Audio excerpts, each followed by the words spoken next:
Okay, so Josh, why don't we start with you? Can you go through your qualifications and experience that you have to hold this office?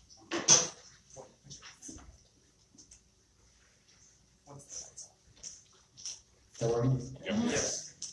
So I'll just tell you a little bit about myself. I was born and raised in Beaumont, which is still in the district here.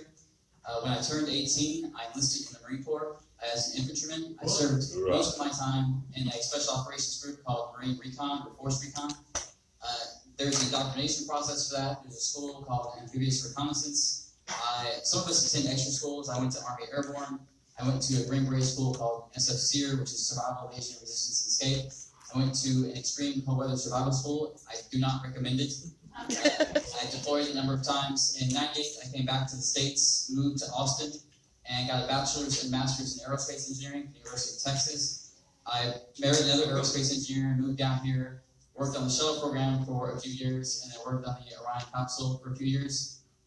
I left about 8 to 10 years ago, and since that time, I've been a combination of stay-at-home dad when my kids were born, and the phrase I use is tech entrepreneur. I do startups. I build companies, pretty much software only, from scratch. My first one was a political one. The one that I work on now mostly is called CADWolf. It's an engineering platform that blends mathematics, documentation, and CAD modeling.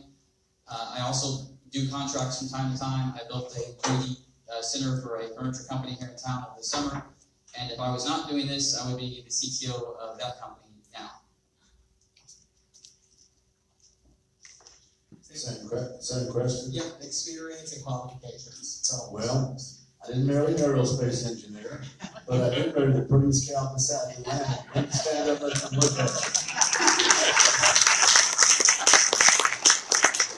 We're from here, built a business here 35 years. East Coastal counties, learned to ski and off and spy over off 61st Street when I was 16 years old. How many of y'all remember that ski ramp they had in off and spy? Y'all showing your age. Yeah. And so we're from here. We raised a family here. I got involved in Republican politics. I'm not exactly a Johnny come lately. I got involved in 1983 when Reagan ran for re-election, became precinct chair. 6 years on city council, 4 years in the Texas legislature, had the #1 conservative voting record, my first term in the Texas House. 7 years being your congressman. So I tell you what, I'm from here, I've been working for you. I am your anti-socialistic, anti-illegal immigration, gun-toting, Trump-supporting congressman. That's my credential. Charles, at exactly 7:26 p.m. tonight, Donald Trump tweeted out, Representative Randy Weber, Texas 14, has been a huge, all in capital letters, supporter of our Make America Great agenda from the very beginning. Strong on crime, the border, illegal immigration, the Second Amendment, and our great military vets. Randy Weber has my full endorsement. I'm proud to have President Trump's endorsement. Those are my qualifications.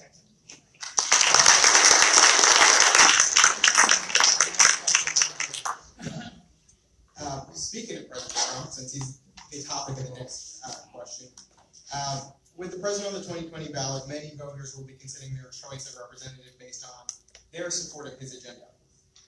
What do you think of his priorities going into 2020, and do you support that? Why or not? I love his priorities. Yes, I do. That's what do you think his priorities should be? Do you support his priorities going into his reelection? And if not, why? If so, why? I do support what the president's doing. I wish he would do more of it. He's talked about issuing an executive order on birthright citizenship. I wish he would do that. I think he talked about it again today. I want to see more enforcement on immigration laws. I want to see more funding redirected to the border wall. I want to see a reduction of legal immigration, a massive reduction. I want to see an end to the H-1B programs, an end to OPT, HB2, EB5. I want to see a cap on the number of students in our universities from other countries. I want the president to do that now.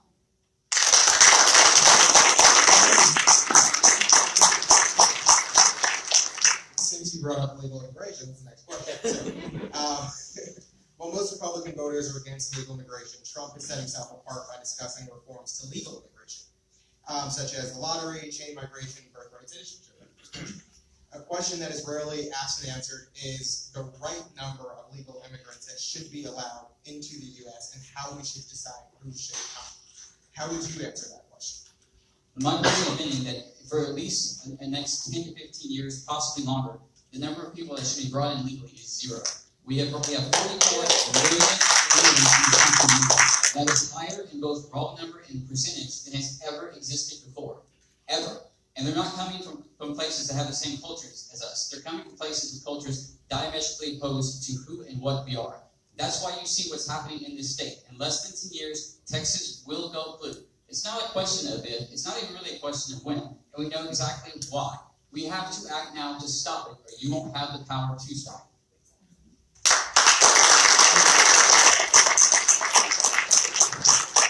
Charles, I've supported the president every step of the way as he has sought to end illegal immigration. I've been out on the border more times than I can tell you about. When I was a Texas state rep, I was the vice chairman of the Borders Committee my second term.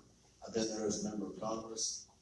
President Trump is building the wall. Now, it's kind of pie in the sky to think that you can elect to Congress on the first day end illegal immigration. President of the United States hasn't been able to do it, right? What makes us think any one single congressman can do it? He's had some great programs. We're watching the Supreme Court cases. We're watching the cases on the Flores case, for example. We're watching him end, catch, and release. And I'm a member of the Freedom Caucus, the most conservative faction of the Republicans in the House of Representatives and Congress. We've been his stalwart. We were in the cabinet room with the president about a month and a half ago when Mike Pence came to Vice President and said, Mr. President, you know that these guys, the Freedom Caucus, are your biggest supporters, staunchest allies in Congress. He said, I do know that, Mike. I do know that. Well, go ahead. You give the Freedom Caucus a hand. Come on. You're doing the president a step of the way. He's doing everything he can. We want to do away with lottery immigration. We want merit immigration. Yes, Congress sets immigration levels, read the Constitution. We're doing a lot of things. I'm tired, by the way, I'm tired of federal judges, a federal judge, which there's thousands of in the United States, having the power to tell the president of the United States no. How many of y'all think that's wrong? Absolutely. The Supreme Court, one of the three equal branches. Everything like that should go to the Supreme Court. Obama put in DACA through an executive order. President Trump, by golly, should have the power to remove it with an executive order. So we've supported the president. He's been working hard, and the best is yet to come.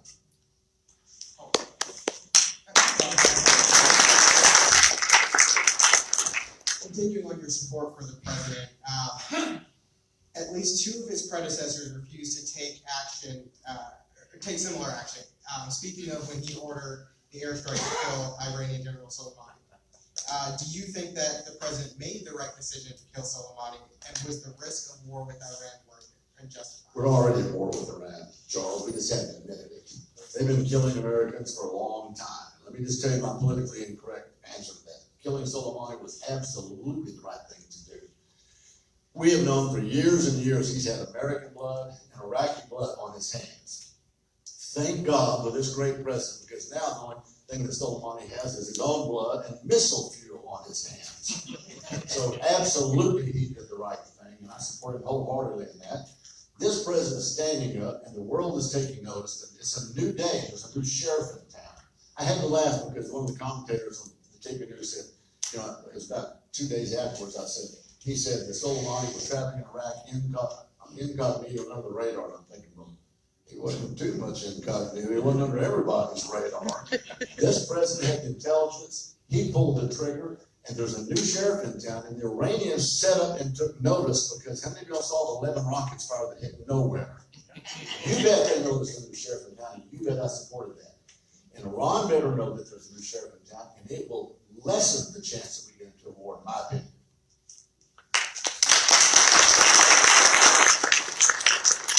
I do support what the president did, and if you believe that we are at war with Iran, which I think we all would agree with that, the primary objective should be to prevent as many Iranians from coming here as possible. And we are simply not doing that. We have a foreign policy of invade the world and then invite the world. It is the absolute worst case scenario in every way. We should not have our troops over there. We have done what we need to do in Iraq. We have done what we need to do in Afghanistan. We need to bring them back here to our border, to free up those resources to enforce our laws for our citizens. Don't get me wrong, I understand the threat Iran poses, but I'm worried about my children's futures here. And I want our laws, I want their safety guaranteed here.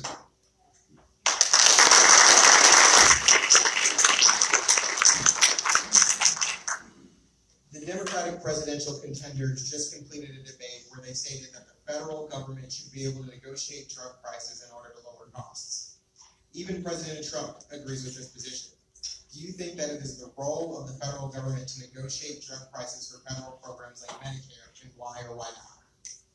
All right, so I break healthcare down into two aspects. There's the actual physical care in the hospitals, doctors, and there's the medical drug costs.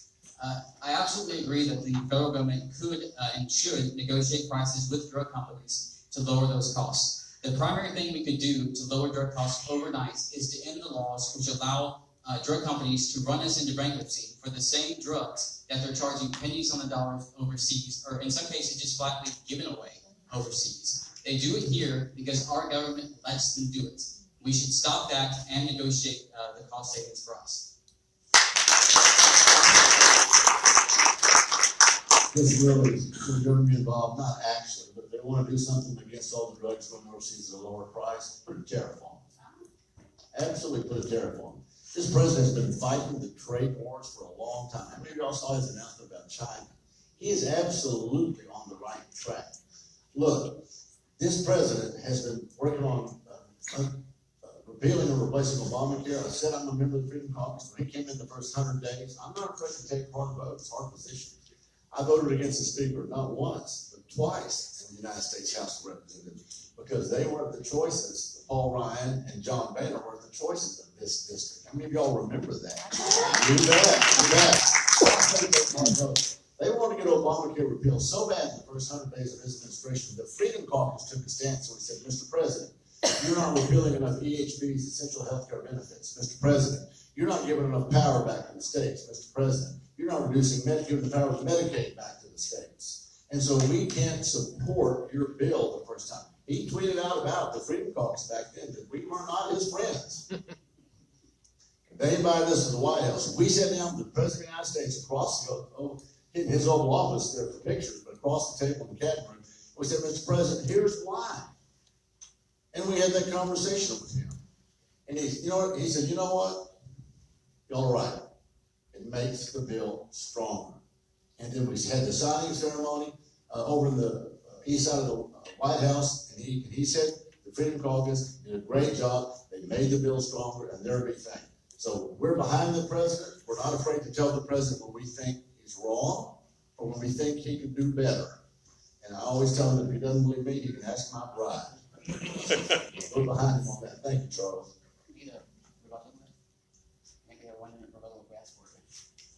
Okay, let's do it. You put a tax on drugs, tariff on drugs that are going overseas, you give more money to the drug companies. You don't make our drug costs cheaper. You simply make it more expensive for people overseas. That's all you're doing. Repealing and replacing Obamacare, that was a pledge almost a decade ago. What was Congressman Weber's plan for that? Did it ever materialize? Does anyone here remember this? We are still doing this. Okay, wait. Since you asked for a rebuttal now, I have to ask a question of that because I want to dig a little deeper there. So what, I guess, specifically would you do differently in Congressman Weber to accomplish these goals or to advance the ball that you think is missing right now? On healthcare, on what was the second thing you mentioned? Drug costs. Yeah, there's something else you just said that I completely. Well, it's Harris. Okay, yeah, okay. So, well, specifically, you have to put forth a plan, multiple plans, preferably. If you have multiple people from both parties put forth a plan, then we can choose the best one. What I was talking about was that we had a whole session where the Republicans said, give us back control of everything. We will repeal and replace Obamacare. That plan, and Congressman Weber's summary of that plan was patient-centered and doctor-approved. It never materialized. It never happened. And we're still sitting here talking about doing it again. Well, with all due respect, that's inexperience talking because the plan was put in place. How many of y'all remember John McCain? Yeah. Maybe y'all know that we sent a plan over. And what was the symbol gesture he used? Anybody remember? Yep. And maybe y'all know the cloture rule over in the Senate where it takes 60 votes to make something to the floor.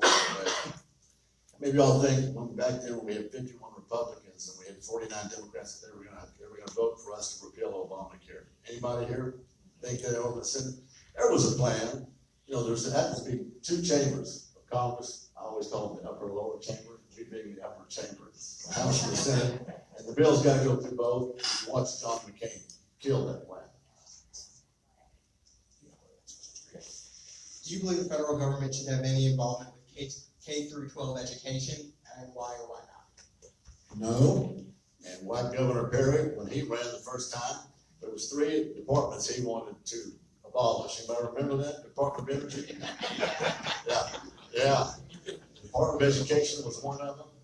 And absolutely, I'd abolish the Department of Education and leave education to the local level. I served 4 years on the experience. I served 4 years at the Texas House of Representatives on the Public Education Committee. I can tell you things about the Public Education Committee and school districts and some of those plans and how they work. I have been at the hearings late at night. Came home one night, it was 22 degrees outside. I stayed in my 5th wheel in Austin. I didn't want to rent an apartment. My water hose was frozen across the ground. 10:30 at night after a Public Education Committee hearing. I've been in those lectures. The lady behind me comes out. I'm out there thawing it with a hair dryer. So, in my suit, the lady behind me comes out and says, "Is your water hose frozen?" And I said, "No, ma'am, I'm just styling it." You know, I've got that experience. I know what that means. It ought to be local. Do you think the federal government should have any involvement in K through 12 education? Why or why not? So a very small role. If anything, it should function as a sort of an independent overview of how the independent school districts actually function. Looking at the tests that they're being given and being this impartial conveyor of data back to the parents. Here's how your school system is functioning. What it should really be doing is stopping the people who are in our schools who should not be there. 20% of Texas school children do not speak English. Those are your tax dollars being taken from us to educate kids from foreign nations, first to speak this language, and then to be brought up to speed with where they have to be here. That's what the federal government should be involved. They should be stopping that, and they're simply not. And with respect to what was said before, if you can't get a health care plan through the Senate, then don't run for office saying you can. So with all due respect, I would call that protecting our borders, which I'm in great support behind the president. Let's shut down illegal immigration. Maybe you all remember propositions on the ballot making English the official language of the United States of America. Most of y'all remember that. I'm pretty sure I've been around a long time, Republican Party. 83 since Reagan, what's that, 37 years? 36. Okay, 36, who's counting? Math majors, the 3 mathematical functions I can't do, add and subtract. So, the federal government, that ought to be under the auspice of protecting our borders, right? And criminal justice enforcement. And not, I don't want them with the purview over the school districts. I understand the gentleman's thought process, but I want the federal government as far away from our school system as they can get.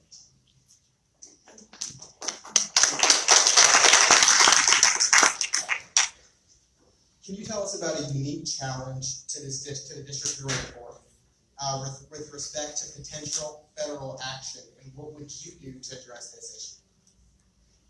Well, I'll go back to immigration with the simple levels and numbers that we have here. What I would do is simply enforce the law. It's already illegal from a 1986 law to hire illegal aliens. It's a fine of employers. If we simply enforce that law, most of our problems will simply work themselves out.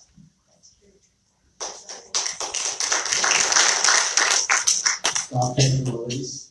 When people want to come here and apply for asylum, that has to be in their country. We no way have the facilities and manpower to be able to check everybody's threat seems critical. Make them stay in their own country and decide if we're going to have anybody come in asylum. Absolutely enforce current laws. Do away with sanctuary cities. You know what I'm saying? Cities, states, counties, schools that either have BDS that want to go against Israel, that have discrimination against several different forms like that. Take away any government funding. If they're in a sanctuary city, if they're a sanctuary county, sanctuary state, sanctuary college, no federal funding. And like he said, I agree with him, enforce all of our laws, support this president. He's on the right track. If If any of y'all saw the talking from the American Farmers Association yesterday in Austin, where I had the privilege to be a part of, he talked about over 100-something miles of border fence being built. About 1,967 miles from American and Mexican border. Most of that's in Texas, about 2/3. I think it's like 1,100 and something. Texas is a huge part of that.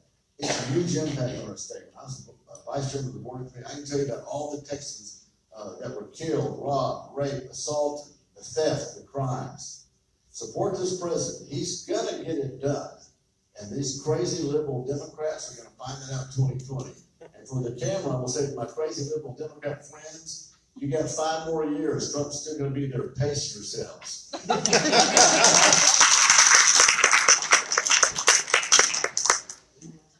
So, in 2016, we gave the Republican Party the House, the Senate, and the White House. None of these things were addressed. Funding was not addressed. Everything that we asked for was simply ignored, from healthcare to defunding sanctuary cities, everything. I understand what the closure is, but it's not in the Constitution. It's a Senate rule. If you believe, as I do, as the Congressman has stated, that these things are a serious threat to our national security, you should have gotten rid of the filibuster and made these things happen.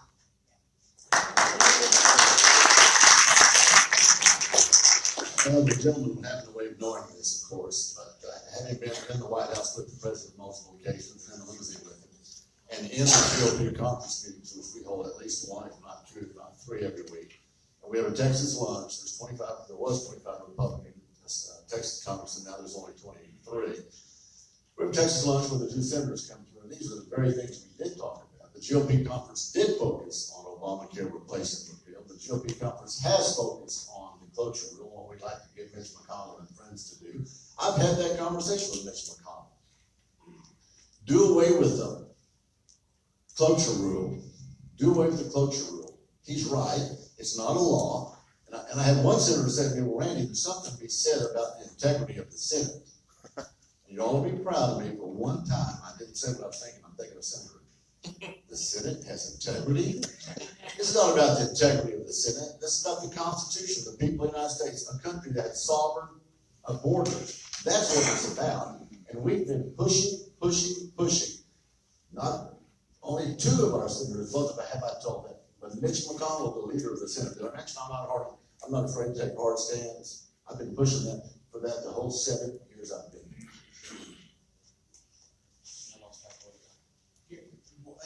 The next question is going to be to you, because you kind of segue into something I wanted to ask. So you've been critical of Congressman Weber for not getting things done when we've had the Senate, the House, and the White House.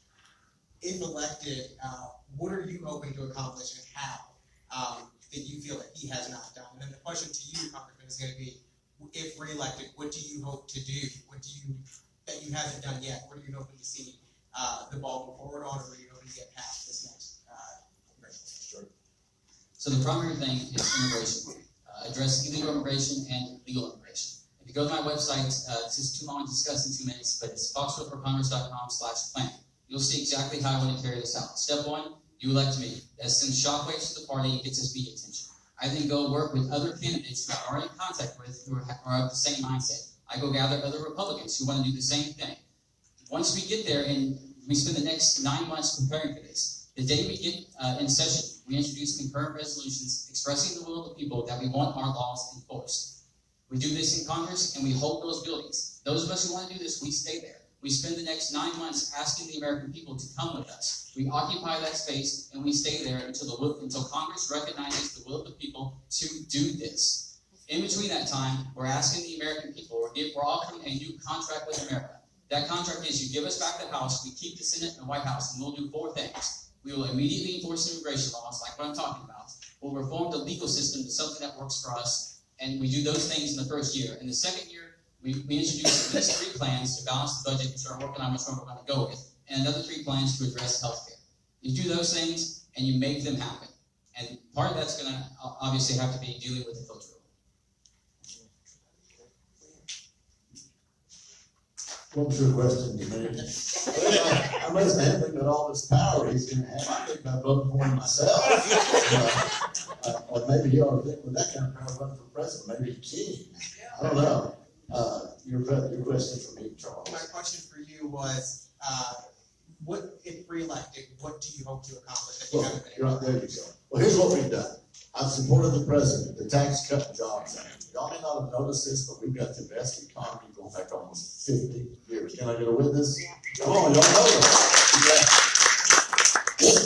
This president's leadership, he's beginning to make the difference on the illegal immigration. He absolutely is. There's good things happening. Personally, for our district, we are an energy-rich district. You are seeing us be the net exporter of oil and energy in America for the first time. I can't even remember ever, I think it is. You're seeing us not have to be dependent on foreign oil. You're seeing people set up around the world and take notice of what we've been doing. You saw a bill that I passed to get Harvey relief pushed out. You're watching us passing legislation to get coastal barrier protection done. You're out watching me push for NASA for Johnson Space Center. Technically, it's half a mile north of our district, but I've been a great proponent of space. The Space Force. I mean, you all saw the president passed one of his plans was the Space Force. It's now a done deal in this last year. You're watching me fight against this impeachment stuff. This impeachment stuff, folks, is crazy. 3 times in history. We've gone to impeachment. Both of the other times there were crimes involved. Andrew Johnson violated the law the House had passed over his veto. He broke that law. Bill Clinton, Richard Nixon, obstruction of justice. He actually resigned before the House could pass an entire resolution. The Judiciary Committee voted it out. Bill Clinton, did I have to tell you what he did? Lied to a federal grand jury, obstruction of justice. He instructed Monica Lewinsky to falsify an affidavit. 3 crimes in those impeachment proceedings. Not in this president's impeachment proceeding. This is a fox hunt, witch hunt. This is a fake impeachment. We have supported this president. We're going to get past this impeachment. Can you imagine what we would have done, could have done, if the Democrats had worked with us just a little bit? So you're going to see that continue.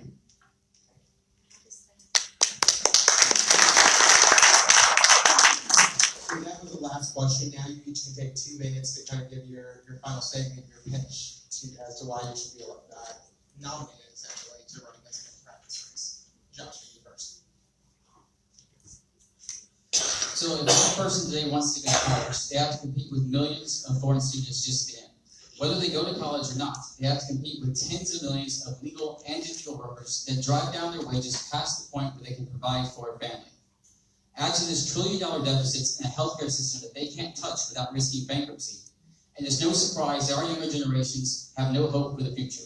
We have mass depression, epidemic suicide rates, and the worst drug crisis that has ever existed.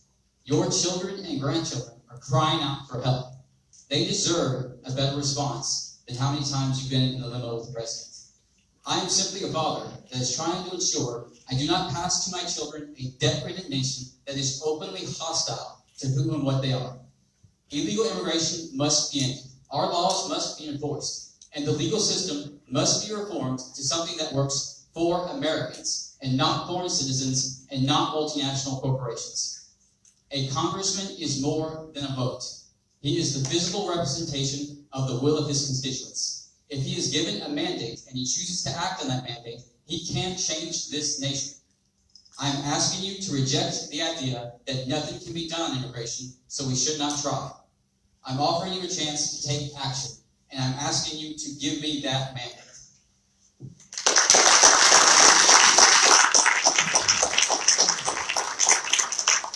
Well, thank you. I've never said that nothing can be done about illegal immigration. Our great president is making that getting that job done right now. We've been behind him every step of the way. Y'all know us. If you remember back to 2012 when we ran 9 people to replace Ron Paul, Brenda Gale and I made a promise that we would be the most active congressional couple that you have ever seen. How many of y'all think we've kept that promise? Come on, yeah. He's right. Being a congressman is not just a vote. It's being the face of a district. It's being willing to stand up and take hard votes. It's facing the realities too at times. It's spending night and day flying back and forth from Washington, D.C. to Friendsboro where we live. It's being all in, all the time, 110%. Brenda Gale and I give it our all. This is our country. This is our district. We didn't just show up lately. We've been working toward this end for a long time. I call myself a Christian conservative Republican in that order, and I'm proud of it. This is our country, a lot is at stake, and we have been working overtime to try to make sure that we don't lose this country. Some people say this is the most important election in our lifetime. They worry about their kids and grandkids. And I don't say that anymore. I'm watching these liberals, and I say, I worry about the next 4 or 5 years. If the American public takes those liberal lies and buys into this, folks, we're in a lot of trouble. You want somebody steady at the helm, somebody that's got experience. Experience matters. Not afraid to take hard votes. It's from here and got a track record. I think that's me, and I appreciate your vote come March 3rd.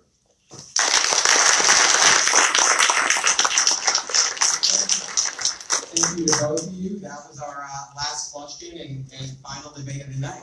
So thank you, everybody. Appreciate it. Good job. Okay, I'd like to thank y'all before you leave. Over here, Tim has a deputy with voter registrar. Are you not registered to vote?